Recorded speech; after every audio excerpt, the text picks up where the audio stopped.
नमस्कार। दोपहर समाचार में आपका स्वागत है।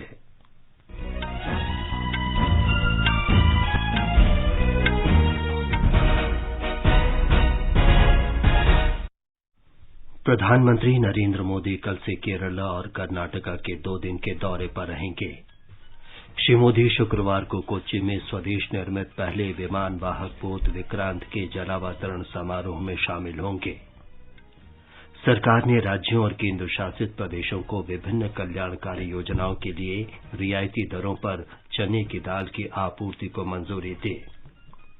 पर्यावरण मंत्री भूपेंद्र यादव ने कहा, वैश्विक कार्बन उत्सर्जन के लिए भारत के जिम्मेदार नहीं होने के बावजूद इस समस्या के समाधान में भागीदार बनने का इच्छुक। विश्व बैंक ने कोरोना महामारी के दौरान मेडिकल सामग्री का उत्पादन बढ़ाने के लिए भारत सरकार के प्रयासों की सराहना की। शीत युद्ध के शांतिपूर्वक समाप्ति के नायक पूर्व सोवियत नेता मिखाइल गोर्बाचोव का निधन। गणेश चतुर्थी आज पूरे देश में धार्मिक श्रद्धा और उल्लास से मनाई जा रही है। राष्ट्रपति, उपराष्ट्रपति और प्रधानमंत्री ने बधाई दी। और एशिया कप क्रिकेट में आज भारत का दूसरा मैच हांगकांग के साथ होगा। दोपहर समाचार में नईम अख्तर के साथ मैं विमलेंदु पांडे। प्रधानमंत्री नरेंद्र मोदी कल से केरल और कर्नाटक के 2 दिन के दौरे पर रहेंगे। यात्रा के पहले दिन प्रधानमंत्री कल कोच्चि हवाई अड्डे के पास कलाड़ी गांव में आदि शंकराचार्य की जन्मस्थली श्री आदि शंकर क्षेत्रम का दौरा करेंगे। 2 सितंबर को प्रधानमंत्री सवेरे कोच्चि में कोचिन शिपयार्ड लिमिटेड में स्वदेश निर्मित पहले विमान वाहक पोत INS विक्रांत के जलावतरण समारोह में शामिल होंगे। समारोह के दौरान प्रधानमंत्री औपनिवेशिक अतीत को त्याग कर समृद्ध भारतीय समुद्री विरासत के अनुरूप नौसेना को नया ध्वज भी प्रदान करेंगे। प्रधानमंत्री मोदी शुक्रवार को कर्नाटक के मंगलुरु का दौरा करेंगे और कुल्लूर के गोल्ड फिंच मैदान से कई विकास परियोजनाओं को राष्ट्र को समर्पित करेंगे। हमारे संवाददाता ने बताया है कि श्री मोदी न्यू मंगलुरु बंदरगाह पर पहुंचने वाले कंटेनरों और अन्य कार्गो वाहनों का संचालन करने वाली बर्थ नंबर 14 के यंत्रीकरण का भी लोकार्पण करेंगे। प्रधानमंत्री द्वारा कई विकास योजना का शुभारंभ होगा। मंगलुरु में स्थित पेट्रोकेमिकल कंपनी में इंटीग्रेटेड लिक्विड पेट्रोलियम गैस और बल्क लिक्विड पेट्रोलियम ऑयल और लुब्रिकेंट व्यवस्था का शिलान्यास करेंगे। खाद्य तेल उत्पादन केंद्र और बिटुमिन उत्पादन केंद्र का शिलान्यास भी किया जाएगा। BS6 स्तर का योजनाएं और समुद्र के खारे पानी को साफ करने के यंत्र का उद्घाटन भी वह करेंगे। कुलई में वह फिशिंग हार्बर का शिलान्यास भी करेंगे। सुधींद्र, आकाशवाणी समाचार, बेंगलुरु। मंत्रिमंडल की आर्थिक कार्य समिति ने राज्यों और केंद्र शासित प्रदेशों को रियायती दरों पर चने की दाल आपूर्ति करने को मंजूरी दे दी है। ये दाल विभिन्न कल्याणकारी योजनाओं में इस्तेमाल की जाएगी। ये दाल आपूर्ति मूल्य समर्थन योजना और मूल्य स्थिरीकरण कोष से खरीदे गए भंडार से की जाएगी। समिति ने मूल्य समर्थन योजना के अंतर्गत अरहर, उड़द और मसूर की दालों की खरीद की सीमा 25% से बढ़ाकर 40% कर दी है। एक रिपोर्ट। स्वीकृत योजना के तहत राज्यों और केंद्र शासित प्रदेशों को 8 रुपए प्रति किलोग्राम के हिसाब से 15 लाख मीट्रिक टन चना खरीदने का प्रस्ताव किया गया है। ये आपूर्ति पहले आओ पहले पाओ के आधार पर की जाएगी। राज्य और केंद्र शासित प्रदेश इन दालों का उपयोग दोपहर का भोजन योजना, सार्वजनिक वितरण प्रणाली और समेकित बाल विकास कार्यक्रमों जैसे कल्याणकारी योजनाओं में करेंगे। ये योजना केवल एक बार के लिए है और इसका लाभ 12 महीने के भीतर या 15 लाख मीट्रिक टन चने की दाल का भंडार समाप्त होने तक किया जा सकता है। केंद्र सरकार इस योजना को लागू करने पर 1200 करोड़ रुपए खर्च करेगी। ये बात उल्लेखनीय है कि हाल के समय में और विशेष रूप से पिछले 3 वर्ष में देश में चने का सर्वाधिक उत्पादन हुआ है। समाचार कक्ष से मैं कनकलता। केंद्रीय मंत्रिमंडल ने जैव विविधता संरक्षण पर नेपाल सरकार के साथ समझौता ज्ञापन पर हस्ताक्षर करने के पर्यावरण, वन और जलवायु परिवर्तन मंत्रालय के प्रस्ताव को स्वीकार कर लिया है। इसका उद्देश्य वन, वन्यजीव, पर्यावरण, जैव विविधता संरक्षण और जलवायु परिवर्तन के क्षेत्र में दोनों देशों के बीच सहयोग और समन्वय मजबूत करना है। सरकार ने इस वर्ष 518 लाख टन धान की खरीद का अनुमान लगाया है। पिछले वर्ष करीब 509 लाख टन धान की खरीद हुई थी। खाद्य और सार्वजनिक वितरण विभाग में सचिव सुधांशु पांडे ने कल नई दिल्ली में राज्यों के खाद्य सचिवों तथा भारतीय खाद्य निगम के साथ बैठक में खरीफ फसल के खरीद के प्रबंधों पर चर्चा की। आकाशवाणी से विशेष बातचीत में भारतीय खाद्य निगम के अध्यक्ष और प्रबंध निदेशक सुबोध कुमार सिंह ने बताया कि किसानों से अनाज खरीदारी की पूरी तैयारी हो गई है।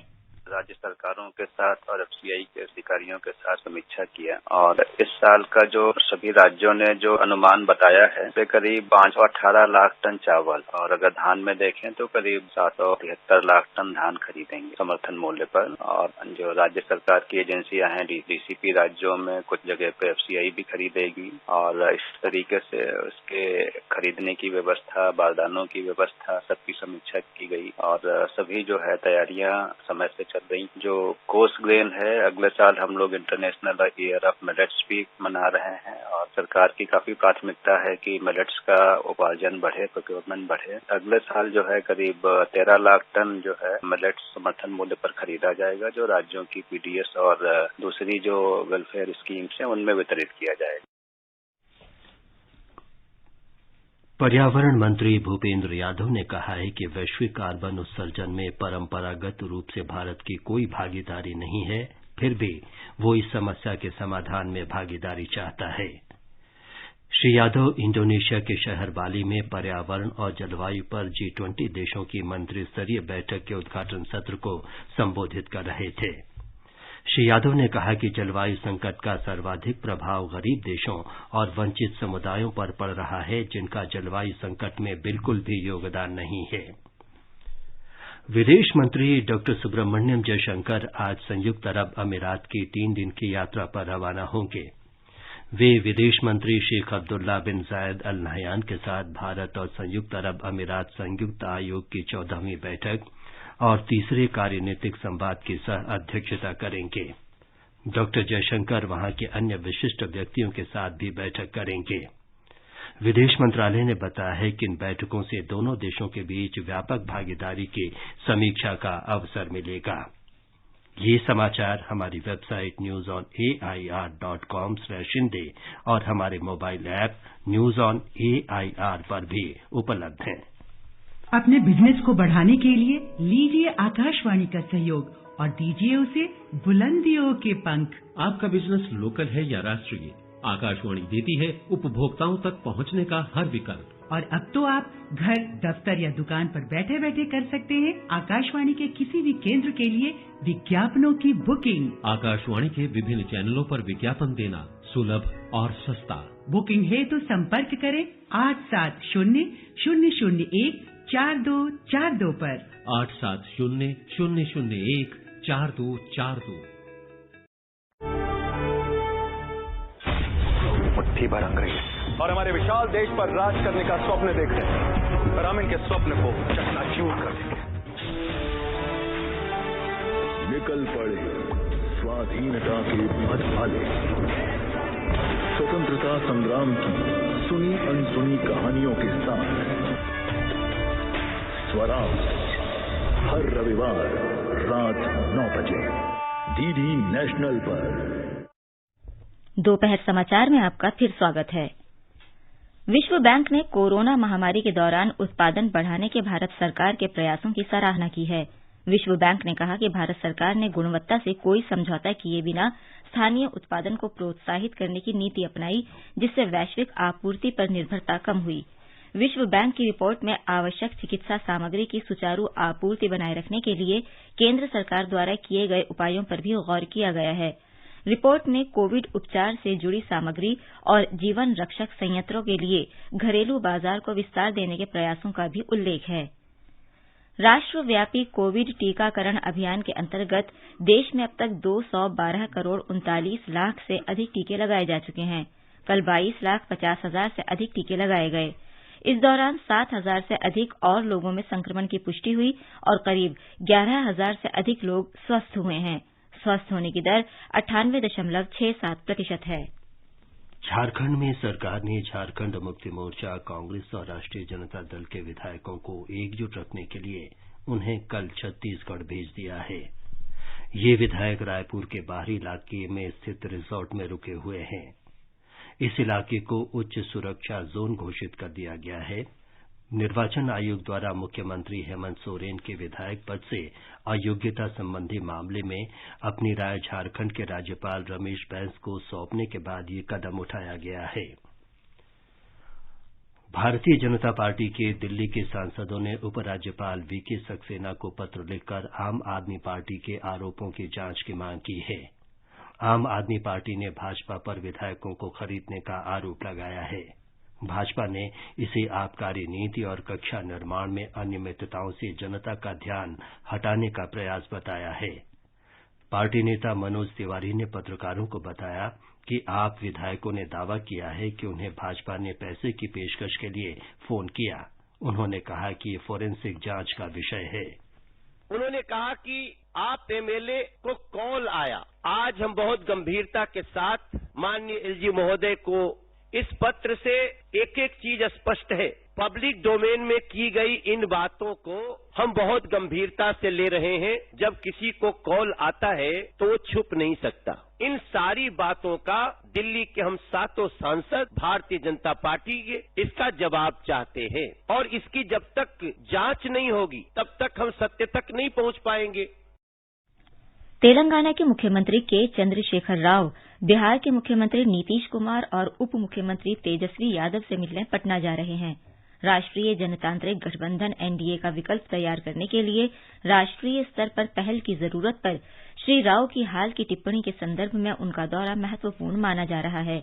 इससे पहले बिहार विधानसभा में विपक्ष के नेता रहते हुए श्री तेजस्वी यादव ने भी हैदराबाद में 2 बार तेलंगाना के मुख्यमंत्री से मुलाकात की थी। मुख्यमंत्री कार्यालय के अनुसार दोनों मुख्यमंत्री राष्ट्रीय राजनीति पर चर्चा करेंगे। निर्वाचन आयोग ने त्रिपुरा से राज्यसभा की एक सीट के लिए उपचुनाव कराने की आज घोषणा की है। माणिक साहा के प्रदेश के मुख्यमंत्री का पदभार संभालने के बाद ये सीट रिक्त हुई थी। उपचुनाव 22 सितंबर को कराया जाएगा। 5 सितंबर को अधिसूचना जारी की जाएगी। राष्ट्रीय आपदा प्रबंधन प्राधिकरण और संचार मंत्रालय के प्रौद्योगिकी विकास केंद्र CDOT ने आपदाओं के बारे में लोगों को समय पर जानकारी देने संबंधी समेकित जन सूचना प्रणाली और उनसे निपटने की तैयारियों पर एक कार्यशाला का आयोजन किया। नई दिल्ली में आयोजित एक दिन की कार्यशाला का उद्देश्य संबंधित विभागों और आपदा प्रबंधन से जुड़ी एजेंसियों को आपदा संबंधी विभिन्न मुद्दों और चुनौतियों तथा प्रौद्योगिकी के माध्यम से उनके समाधान खोजने पर विचार विमर्श के लिए एक मंच प्रदान करना है। घरेलू विमान यात्राओं की अधिकतम किरायों पर लगी सीमा हटा ली गई है। लगभग 2 वर्ष से अधिक समय के बाद ये सीमा हटाई जा रही है। अब विमानन कंपनियां अपने किराए तय करने के लिए स्वतंत्र होंगे। इससे पहले नागर विमानन मंत्री ज्योतिरादित्य सिंधिया ने कहा था कि विमान किरायों की सीमा हटाने का फैसला विमान सेवाओं की दैनिक मांग और विमानों के ईंधन की कीमतों पर गहन विचार विमर्श के बाद लिया गया है। आगे बढ़ने से पहले मुख्य समाचारों पर एक नजर।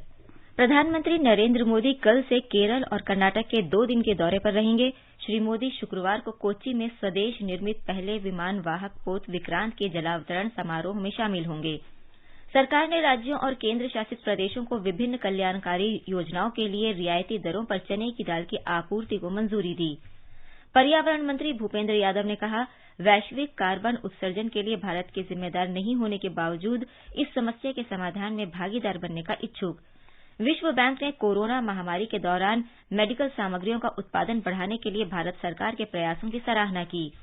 शीत युद्ध के शांतिपूर्वक समाप्ति के नायक पूर्व सोवियत नेता मिखाइल गोर्बाचेव का निधन। गणेश चतुर्थी आज पूरे देश में धार्मिक श्रद्धा और उल्लास से मनाई जा रही है। राष्ट्रपति, उपराष्ट्रपति और प्रधानमंत्री ने बधाई दी। और एशिया कप क्रिकेट में आज भारत का दूसरा मैच हांगकांग के साथ। पूर्व सोवियत नेता मिखाइल गोर्बाचेव का मॉस्को के एक अस्पताल में निधन हो गया। वे 91 वर्ष के थे। मीडिया की खबरों के अनुसार पिछले कुछ वर्षों से उनका स्वास्थ्य खराब चल रहा था और वे गुर्दा रोग से पीड़ित थे। रूस की समाचार एजेंसी तास ने बताया है कि गोर्बाचोव को उनकी पत्नी राइसा की कब्र के पास ही नोवोदविची कब्रिस्तान में सम्मान के साथ दफनाया जाएगा। समाचार कक्ष की ये श्रद्धांजलि। पूर्व सोवियत संघ के अंतिम राष्ट्रपति रहे मिखाइल गोर्बाचोव को इसलिए याद किया जाएगा क्योंकि उन्होंने बिना खूनी संघर्ष के अमेरिका और सोवियत संघ के बीच वर्षों से चले आ रहे शीत युद्ध को समाप्त करने में महत्वपूर्ण भूमिका निभाई थी। हालांकि वे सोवियत संघ के पतन और विघटन को रोकने में नाकाम रहे थे। 2 मार्च 1931 में एक गरीब परिवार में जन्मे श्री गोर्बाचोव जब 1985 में कम्युनिस्ट पार्टी ऑफ सोवियत संघ के महासचिव बने तो उन्होंने देश में आर्थिक और राजनीतिक स्वतंत्रता की नीति लागू की, जिसे पेरेस्ट्रोइका का नाम दिया गया। इसके अलावा उन्होंने एक दूसरी नीति अपनाई जिसे ग्लासनोस्ट कहा गया और जो सोवियत संघ के लोगों के लिए अभिव्यक्ति की आजादी का रास्ता खोलने में सफल रहा। अमेरिका के साथ परमाणु निरस्त्रीकरण समझौते को लागू करवाने के लिए उन्हें 1990 में शांति के नोबेल पुरस्कार से भी सम्मानित किया गया। समाचार कक्ष से मैं अफरोज आलम। विश्व भर के नेताओं ने दिवंगत नेता को श्रद्धांजलि दी है। संयुक्त राष्ट्र प्रमुख अंतोनियो गुतरश ने कहा है कि दुनिया ने एक महान नेता खो दिया है। रूस के राष्ट्रपति व्लादिमीर पुतिन ने उनके निधन पर गहरा दुख व्यक्त किया है। अमेरिकी राष्ट्रपति जो बाइडेन ने कहा है कि गोर्बाचोव महान और अद्भुत नेता थे। यूरोपीय संघ की अध्यक्ष उर्सुला फॉन डर लेयन ने गोर्बाचोव की प्रशंसा करते हुए कहा कि उन्होंने मुक्त यूरोप का मार्ग प्रशस्त किया। भारत ने 88 बांग्लादेशी मछुआरों को बांग्लादेश को सौंप दिया है।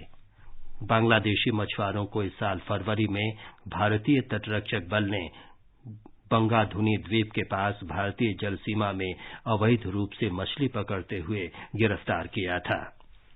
भारत का सबसे बड़ा लोक सेवा प्रसारक आकाशवाणी देश की स्वतंत्रता के बाद पिछले 75 वर्ष से देश भर के 1 अरब 30 करोड़ से अधिक नागरिकों तक सूचना और समाचार पहुंचा रहा है।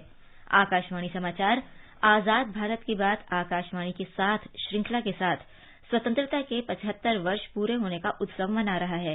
ये कार्यक्रम आकाशवाणी के माध्यम से जीवन के विभिन्न क्षेत्रों में स्वतंत्रता के बाद भारत की यात्रा दर्शाता है।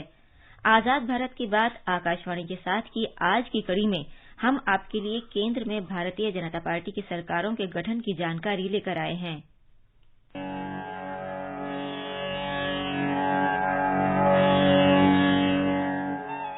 भारतीय जनसंघ का गठन 1951 में किया गया और श्यामा प्रसाद मुखर्जी इसके पहले अध्यक्ष बने। जनसंघ ने जाति और धर्म से ऊपर उठकर सभी मुद्दों के प्रति राष्ट्रीय दृष्टिकोण अपनाया। 1977 में भारतीय जनसंघ का विलय अन्य पार्टियों के साथ जनता पार्टी में हो गया था। इसके बाद 1980 में जनता पार्टी के साथ मतभेद होने पर पूर्ववर्ती जनसंघ के सदस्यों ने पार्टी छोड़ दी और अटल बिहारी वाजपेयी के नेतृत्व में भारतीय जनता पार्टी की स्थापना हुई। 1979 के आम चुनावों में भारतीय जनता पार्टी ने 85 सीटें जीती और विश्वनाथ प्रताप सिंह के नेतृत्व में बनी जनता दल सरकार का समर्थन किया। इसके बाद 1991 के चुनाव में भाजपा को 120 सीटों पर कामयाबी मिली। 1996 में 161 सीटें जीतकर पार्टी लोकसभा में सबसे बड़े राजनीतिक दल के रूप में उभरी। अटल बिहारी वाजपेयी ने प्रधानमंत्री पद की शपथ ली, लेकिन उनकी सरकार बहुमत सिद्ध करने में विफल रही और 13 दिन बाद ही सरकार गिर गई। 1998 में भाजपा ने राष्ट्रीय जनतांत्रिक गठबंधन सरकार बनाई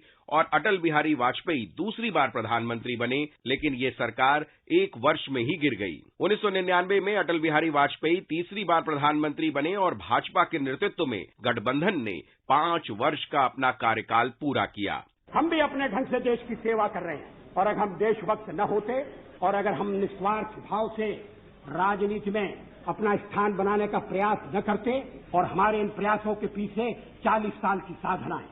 ये कोई आकस्मिक जनादेश नहीं है, कोई चमत्कार नहीं हुआ है। हमने मेहनत की, हम लोगों में गए, हमने संघर्ष किया है। पार्टी 365 दिन चलने वाली पार्टी है।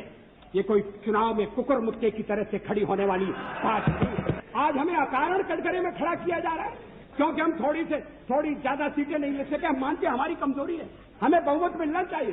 राष्ट्रपति ने हमें अवसर दिया, हमने उसका लाभ उठाने की कोशिश की है, हमें सफलता नहीं मिली, वो अलग बात है। लेकिन हम फिर भी सदन में सबसे बड़े विरोधी दल के रूप में बैठेंगे और आपको हमारा सहयोग लेकर सदन चलाना पड़ेगा, इस बात को मत भूलिए। 2014 में 16वीं लोकसभा के चुनाव में राष्ट्रीय जनतांत्रिक गठबंधन ने भारी बहुमत प्राप्त कर नरेंद्र मोदी के नेतृत्व में सरकार बनाई। 30 वर्ष बाद पहली बार पार्टी ने लोकसभा में 282 सीटें जीतकर स्पष्ट बहुमत हासिल किया। समाज की आखिरी पंक्ति में खड़े आखिरी व्यक्ति तक सरकारी लाभ पहुंचे, ये सुनिश्चित करना, यही तो है सबका साथ सबका विकास। जब सरकारी मशीनरी का लक्ष्य हर पात्र व्यक्ति तक पहुंचने का, तो फिर पक्षपात, भेदभाव टिक ही नहीं सकता। इसलिए हमारा ये सेवा भाव अभियान सोशल जस्टिस, सामाजिक न्याय का बहुत बड़ा माध्यम है। 2019 में 17वें आम चुनाव में प्रधानमंत्री नरेंद्र मोदी के नेतृत्व में भारतीय जनता पार्टी ने अकेले 303 सीटें जीतकर इतिहास रच दिया। हमारे देश में दशकों तक कुछ राजनीतिक दलों ने सिर्फ वोट बैंक की राजनीति की। कुछ लोगों को ही वायदे करो, ज्यादातर लोगों को तरसा कर रखो। भेदभाव, भ्रष्टाचार, ये सब वोट बैंक की राजनीति का साइड इफेक्ट था। लेकिन भाजपा ने इस वोट बैंक की राजनीति को न सिर्फ टक्कर दी है, बल्कि इसके नुकसान देशवासियों को समझाने में भी सफल रही। इस अंक में बस इतना ही। कल आपसे फिर मुलाकात होगी। शशांक कुमार, आकाशवाणी समाचार, दिल्ली।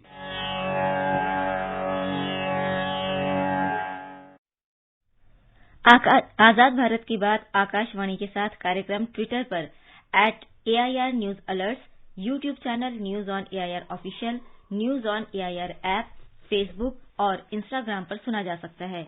आजाद भारत की बात आकाशवाणी के साथ सुनने के लिए आकाशवाणी समाचार से जुड़े रहें।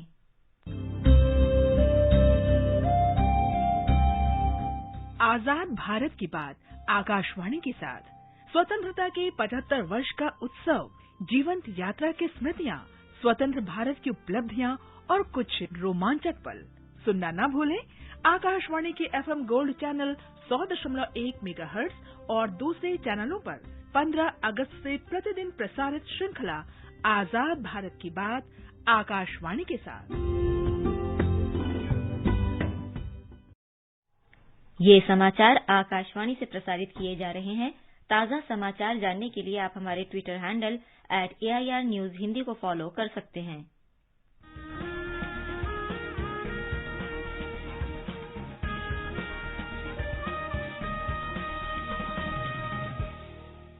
स्वाधीनता संग्राम के वे निशान जो साक्षी हैं हमारे सेनानियों के संघर्ष और बलिदान के। आकाशवाणी समाचार ला रहा है विशेष श्रृंखला निशान। हर बुधवार को शाम 4:45 पर कार्यक्रम परिक्रमा में FM गोल्ड 100.1 मेगाहर्ट्ज पर।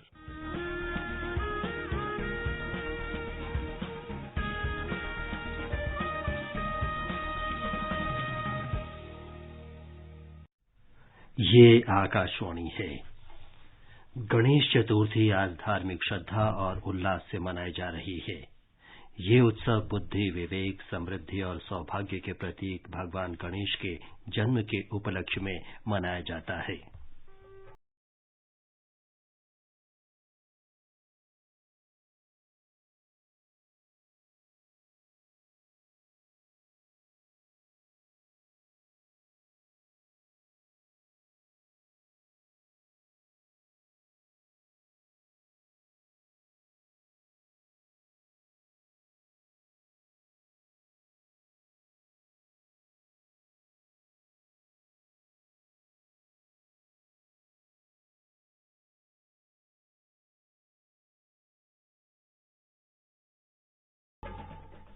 राष्ट्रपति, उपराष्ट्रपति, प्रधानमंत्री और सूचना प्रसारण मंत्री अनुराग सिंह ठाकुर ने देशवासियों को गणेश चतुर्थी की बधाई दी है।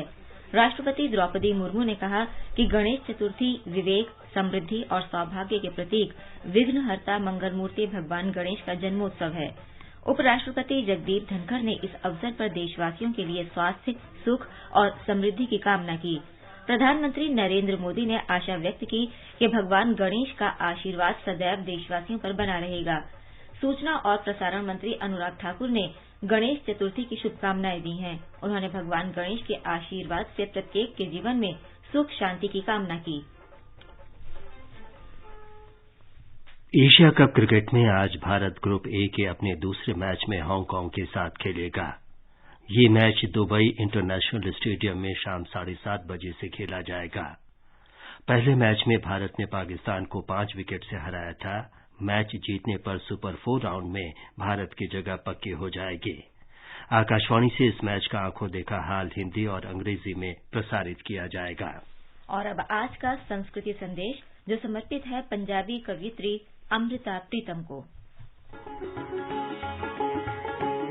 आज 31 अगस्त है और जयंती है पंजाबी की पहली कवियत्री अमृता प्रीतम की। इनकी गिनती पंजाबी के सर्वाधिक लोकप्रिय रचनाकारों में होती है। अपने 6 दशक के लेखन में इन्होंने कुल मिलाकर लगभग 100 पुस्तकें लिखी हैं। इनमें इनकी चर्चित आत्मकथा रसीदी टिकट भी शामिल है। अमृता प्रीतम का जन्म 31 अगस्त 1919 को पंजाब के गुजरावाला में हुआ था। अमृता प्रीतम को भारत और पाकिस्तान दोनों तरफ से भरपूर प्यार मिला। उनकी पंजाबी कविता अज आँखां वारी शाहनू बहुत प्रसिद्ध हुई। इस कविता में भारत विभाजन के समय पंजाब में हुई भयानक घटनाओं का अत्यंत दुखद वर्णन है। एक उपन्यास के तौर पर उनका उपन्यास पिंजर बहुत लोकप्रिय हुआ। 1950 में लिखे इस उपन्यास पर 2003 में एक फिल्म बनी पिंजर, जिसे कई पुरस्कार प्राप्त हुए। हाथ छूटे भी तो रिश्ते नहीं छूटा करते, हाथ छूटे भी तो रिश्ते नहीं छूटा करते। अमृता जी को कई राष्ट्रीय और अंतर्राष्ट्रीय पुरस्कारों से भी सम्मानित किया गया। वे पहली महिला थीं जिन्हें साहित्य अकादमी पुरस्कार मिला। जीवन भर लोगों के दिलों को सुकून देने वाली अमृता प्रीतम लंबी बीमारी के बाद 31 अक्टूबर 2005 को गहरी नींद में सो गईं। हर दिल अजीज शायर गुलजार ने अमृता प्रीतम की ही एक नज़्म पढ़कर उन्हें कुछ यूं याद किया था। मैं तेनू फेर मिलांगी, किथे किस तरह पता नहीं, शायद तेरे तखयल दी चिणक बन के तेरे कैनवस ते उतरांगी, जां खौरे तेरे कैनवस दे उत्ते एक रहस्यमयी लकीर बन के खामोश तेनू तकती रवांगी। मैं तेनू फिर मिलांगी। मौसम विभाग ने देश के दक्षिण और उत्तर पूर्व में अगले 5 दिन तक तेज वर्षा का अनुमान व्यक्त किया है। मौसम विभाग ने कहा कि दक्षिणी प्रायद्वीप, बिहार, पश्चिम बंगाल और सिक्किम के हिमालय के तराई वाले क्षेत्र तथा पूर्वोत्तर में अगले कुछ दिन तक तेज वर्षा हो सकती है। बिहार और पश्चिम बंगाल सहित देश के पूर्वी भागों में गरज के साथ वर्षा और आंधी की संभावना है। और अब एक नजर आज के मौसम पर। राष्ट्रीय राजधानी दिल्ली और मुंबई में बादल छाए रहने और हल्की वर्षा की संभावना है। दिल्ली में न्यूनतम तापमान 26 डिग्री सेल्सियस दर्ज किया गया और अधिकतम 35 डिग्री सेल्सियस रहने का अनुमान है। चेन्नई में गरज के साथ वर्षा हो सकती है। कोलकाता में भी आंशिक रूप से बादल छाए रहेंगे। श्रीनगर, जम्मू, लेह, मुजफ्फराबाद और गिलगित में आंशिक रूप से बादल छाए रहेंगे। ईटानगर, शिलंग, कोहिमा और आइजॉल में आमतौर पर बादल छाए रहेंगे और रुक रुक कर वर्षा हो सकती है या गरज के साथ बौछारें पड़ सकती हैं। अंत में मुख्य समाचार एक बार फिर। प्रधानमंत्री नरेंद्र मोदी कल से केरल और कर्नाटका के 2 दिन के दौरे पर रहेंगे। श्री मोदी शुक्रवार को कोच्चि में स्वदेश निर्मित पहले विमान वाहक पोत विक्रांत के जलावतरण समारोह में शामिल होंगे। सरकार ने राज्यों और केंद्र शासित प्रदेशों को विभिन्न कल्याणकारी योजनाओं के लिए रियायती दरों पर चने की दाल की आपूर्ति को मंजूरी दी। पर्यावरण मंत्री भूपेंद्र यादव ने कहा, वैश्विक कार्बन उत्सर्जन के लिए भारत के जिम्मेदार नहीं होने के बावजूद इस समस्या के समाधान में वो भागीदार बनने का इच्छुक। विश्व बैंक ने कोरोना महामारी के दौरान मेडिकल सामग्री का उत्पादन बढ़ाने के लिए भारत सरकार के प्रयासों की सराहना की। शीत युद्ध के शांतिपूर्वक समाप्ति के नायक पूर्व सोवियत नेता मिखाइल गोर्बाचोव का निधन। गणेश चतुर्थी आज पूरे देश में धार्मिक श्रद्धा और उल्लास से मनाई जा रही है। राष्ट्रपति, उपराष्ट्रपति और प्रधानमंत्री ने बधाई दी है। और एशिया कप क्रिकेट में आज भारत का दूसरा मैच हांगकांग के साथ होगा। इसके साथ ही दोपहर समाचार का ये अंक समाप्त हुआ। नमस्कार।